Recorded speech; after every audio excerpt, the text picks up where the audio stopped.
जो भी बोर्ड आया, बोर्ड तब्दील होते गए, लोग तब्दील होते गए, मगर शौक तब्दील नहीं हुए कमेटीज बनाने के। कमेटी पे कमेटी, कमेटी पे कमेटी, एक कमेटी उस पे नजर रखेगी, अगली कमेटी उस पे नजर रखेगी। So another committee coming up, observatory committee का नाम दिया जा रहा है इसको। कादिर, क्या है ये कमेटी, क्या करेगी ये कमेटी, कौन कौन होगा इस कमेटी में?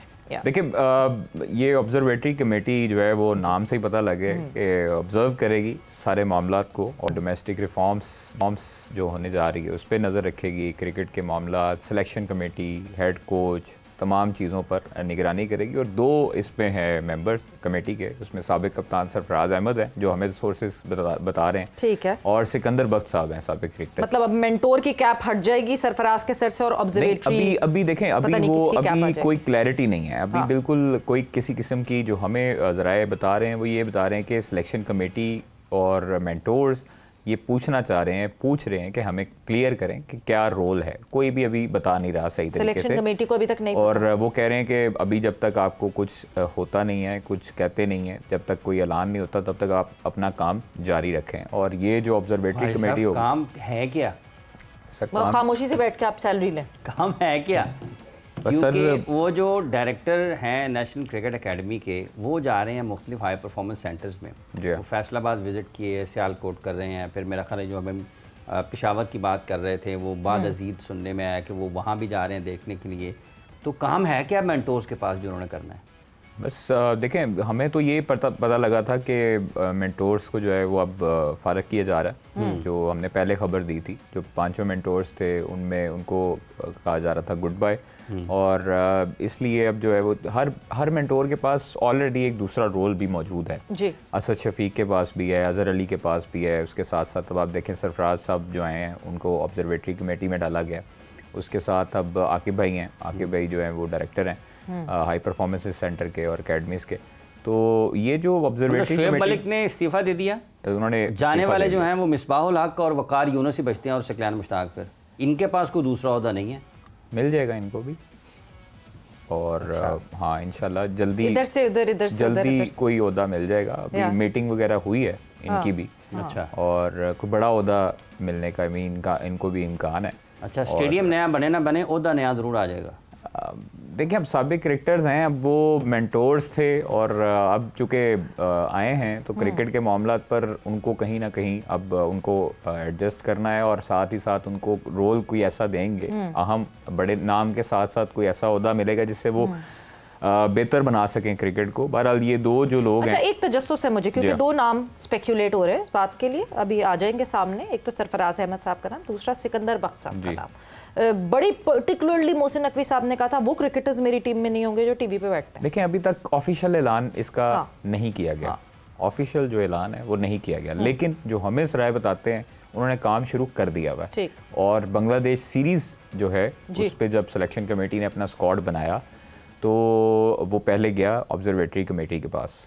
अच्छा, उन्होंने भी, जो हमें सोर्सेज बताते हैं, उन्होंने उसमें भी थोड़ी सी रद्दोबदल की थी। 2-3 नाम अनाउंस हुई नहीं अभी तक ऑब्जर्वेटरी जो कमेटी है, मगर वो अभी तक काम चल रहा है। अभी तक ऑफिशियल तरीके से ऐलान जो है उसका नहीं हुआ कहीं भी, लेकिन फाख्ता जो है वो उसने पता किया कि क्या हो रहा है, क्या चक्कर है। तो वो सामने आए 2 नाम। सरफराज साहब का ये सुनने में आ रहा था सिलेक्शन कमेटी में वो आ रहे हैं, उनको वो ओहदा दिया जाएगा, लेकिन ऐसी बात नहीं है। वो ऑब्जर्वेटरी सुनने में तो कराची की एकेडमी का भी आ रहा था, सुनने में तो आपको अभी ये भी आ रहा होगा कि वो कप्तान चेंज हो रहे हैं, और रेड बॉल का कप्तान चेंज हो रहा है, वनडे का कप्तान चेंज हो रहा है, आगा को एक ही फॉर्मेट का बनाया जा रहा है।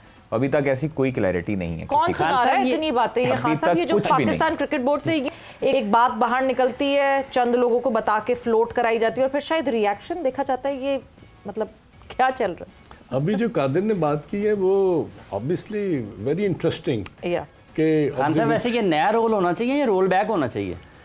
हाफिज साहब, नया रोल और रोल बैक जो है ना, उनको डिफाइन करना बड़ा मुश्किल है। वो इसलिए कि जिस स्कूल ऑफ थॉट के हम रहे हैं ना, वो तो बहुत ही मुख्तलिफ किस्म की सिलेक्शन कमेटी होती थी। स्कूल बंद हो गया, और वो वहाँ पर तो सिलेक्शन कमेटी जो थी ना वो डिसीजन मेकर होती थी, और अगर चेयरमैन पीसीबी उसमें कोई चेंज चाहते थे तो वो हो सकती थी। अदरवाइज उनके उस सिलेक्शन में कोई बाहर का आदमी जो है ना वो इंटरफेरेंस नहीं कर सकता था।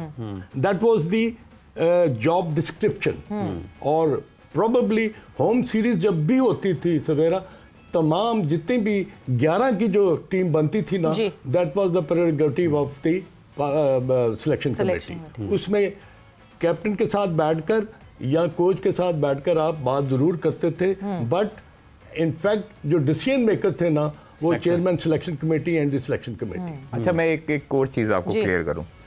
हेड कोच जो है माइक हैसन, ठीक है, वो इसमें कोई शक नहीं है, बहुत प्रोफेशनल है, बहुत अच्छा है और धीमे मजाज का है। वो पाकिस्तानी लड़कों से जो ये अभी 22 लड़कों का बुलाया गया, आज भी 8 लड़के तकरीबन आए।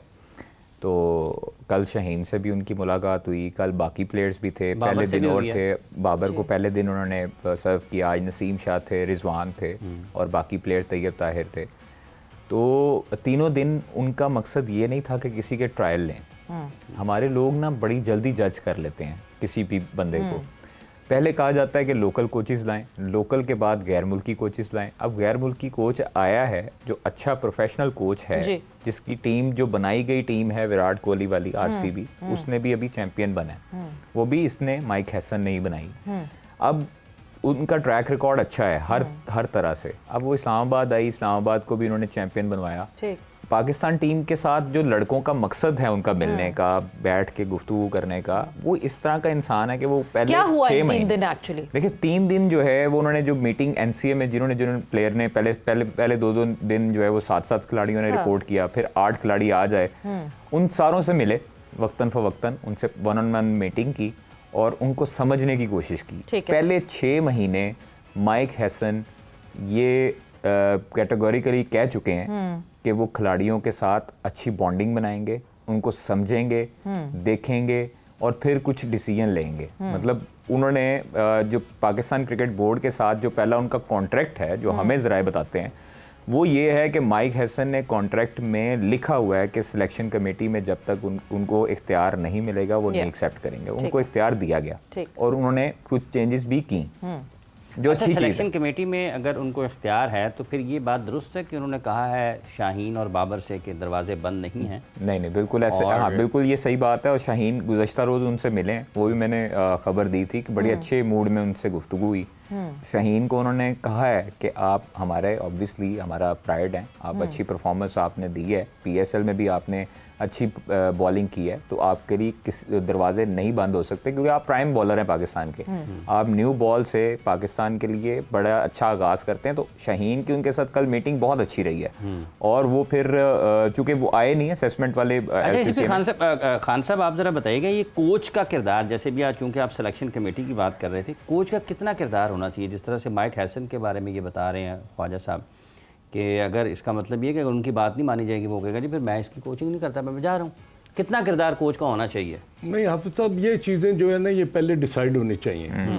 ये अगर आप एट दी 11th आवर ये बात करें कि अगर सुबह मैच और शाम को जो मीटिंग हो रही है और आप ये सारी चीज़ें वहाँ पर डिस्कस करेंगे, कैप्टन का माइंडसेट कुछ और है, कोच का कुछ और है, सिलेक्शन कमेटी का कुछ और है, इनको एक जगह इकट्ठे करके फिर काम नहीं किया जा सकता। ये जॉब जो है ना ये प्योरली सिलेक्शन कमेटी का है और वो सबसे पहले अपने कोच से और कैप्टन से डिस्कस करके उनकी राय लेके और फिर खुद बैठकर वो ये डिसाइड करें कि कोच का रोल कितना इम्पोर्टेंट है और इसको जॉब डिस्क्रिप्शन में कितनी पावर दी गई है। अगर ये माइक हैसन की जैसे बात कर रहे हैं ख्वाजा, तो ये मेरा अपना ख्याल है सवेरा कि अगर वो अपनी टर्म्स एंड कंडीशंस पर नहीं आएंगे तो then again you could feel कि एक नया जो है ना वो पंडोरा बॉक्स ना खुल जाए।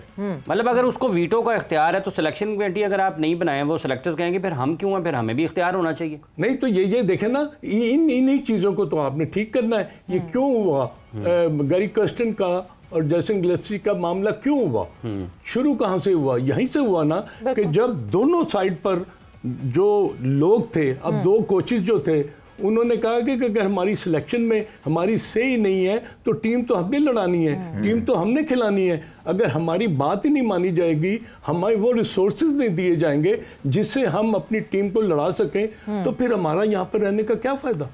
तो I think Mike Hesson clarity of role बहुत जरूरी है, जिसको हम ऑर्गेनाइजेशनल लैंग्वेज में कहते हैं जेडी, आपकी जॉब डिस्क्रिप्शन किया और किसने क्या करना और क्या नहीं करना। मगर एक चीज और, ये बेसिकली फिर मतलब ये this was not a training camp, was this a feedback camp? ये जो 3 दिन हुआ, ये एक असेसमेंट कैंप था। हाँ, कोई मतलब उनका कोई ट्रायल वगैरह नहीं, जिस तरह लोग उसको ट्रायल्स का रंग दे रहे हैं कि खिलाड़ियों के ट्रायल्स लिए गए, उनको देखा गया। ये बस आप देखें कि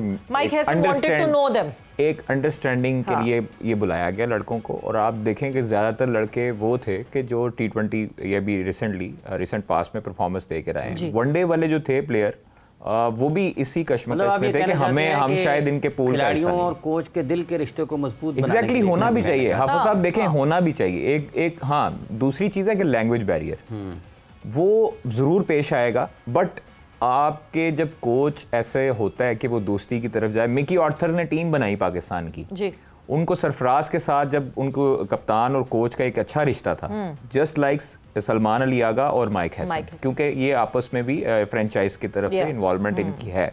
तो आप देखेंगे कि इंशाल्लाह पाकिस्तान के अच्छे रिजल्ट्स आएंगे। दूसरी चीज़ ये है कि माइक हैसन को पाकिस्तान क्रिकेट बोर्ड ने ये कहा है कैटेगोरिकली कि आप जूम के हेड कोच नहीं होंगे और आप जो है वो हमारे लिए यहाँ पर दस्तयाब होंगे मैक्सिमम डेज के लिए। तो उन्होंने उस पर एग्री किया, ठीक है, वो इसीलिए यहाँ पर है। पिछले कोचेस जो थे वो ये थे कि यहाँ पर वो सीरीज होती थी, स्टेटेड है नंबर ऑफ डेज या मैक्सिमम डेज करके? नहीं, अब मुझे मैक्सिमम डेज का आइडिया इसलिए है क्योंकि वो प्रॉपर एक दिनों का जो हिसाब किताब होता है कि वो 365 दिन रहेंगे या ये होगा। अब वो ईद के बाद फिर वापस आएंगे, ठीक है। ईद चूँकि वहाँ पर वो जा रहे हैं वापस, अभी चूँकि कुछ भी नहीं है, तो इन्होंने जो 3 दिन का असेसमेंट जो निकाला था काम, वो करके अब वो रवाना हो चुके हैं और फिर उसके बाद वो ईद के बाद वापस आएंगे। तो अच्छी चीज़ है कि उनको वापस आना चाहिए। आप देखें वो पुराने जो थे बॉब वुल्मर जो थे वो यहाँ पर ही पाए जाते थे, एनसीए में ही उनको ज्यादातर देखा जाता था। तो ऐसा ही कोच होना चाहिए जो लड़कों के साथ मैचेस देखने चले जाते थे। एग्जैक्टली, हाफिज साहब देखें, जब तक आपका हेड कोच, वो 2 जो कोचेस थे वो पूरी दुनिया उनको जानती है, अच्छे कोच थे वो। चलते चलते इवन माजिद खान साहब भी अपने दौर में मैच होता था, हाफिज साहब जैसन और गैरी बहुत अच्छे कोचेस थे, बट उनका एक जो थोड़ा सा एटीट्यूड प्रॉब्लम ये था कि उनको पाकिस्तान क्रिकेट बोर्ड कहता था कि हम आपको पे करते हैं आपके मुताबिक, हम आपको कहते हैं कि ये हमारी टर्म्स एंड कंडीशंस हैं, आप उसको मानें क्योंकि आपने उस पर साइन किया हुआ है कि आप मैक्सिमम डेज पाकिस्तान में रहेंगे। वो ये करते थे जिससे अनॉय हुए पाकिस्तान क्रिकेट बोर्ड वाले कि आप आते हैं सीरीज़ के लिए और सीरीज़ के लिए आप डायरेक्ट टूर करते हैं, ऑस्ट्रेलिया कभी चले जाते हैं, कभी साउथ अफ्रीका चले जाते हैं, वहाँ से ही आप अपने घरों को चले जाते हैं, पाकिस्तान आते नहीं हैं। यहाँ पर डोमेस्टिक होती थी, डोमेस्टिक में लड़कों को हेड कोच नहीं देखना है, उसने फिर आगे सजेस्ट करना है। मगर देखें एक गलत चीज़ तो ये हुई कि अचानक हुई सारी चीज़ें, जिस तरह गैरी कर्स्टन और गिलेस्पी के मामले को सेटल किया गया इंटरनेशनल वर्ल्ड में, it was not a good news and not a good headline for Pakistan cricket board. हम एक ऑर्गेनाइजेशन में काम करते हैं ना, अगर हम उनका क्लॉज नहीं फॉलो कर रहे होते जिस पे हमने साइन किया, सबसे पहले हमें शो कॉज मिलता है। मिला कभी गैरी कर्स्टन को और जेसन गिलेस्पी को शो कॉज? देखिए नहीं, एकदम से दिल उतर गया पाकिस्तान क्रिकेट बोर्ड का, और दिल उतरने के बाद उन्होंने कहा ये भी गलत कर रहे हैं, ये भी गलत कर रहे हैं। तो इससे पहले कहीं किसी ने अकाउंटेबिलिटी की थी? किसी ने अकाउंटेबिलिटी नहीं की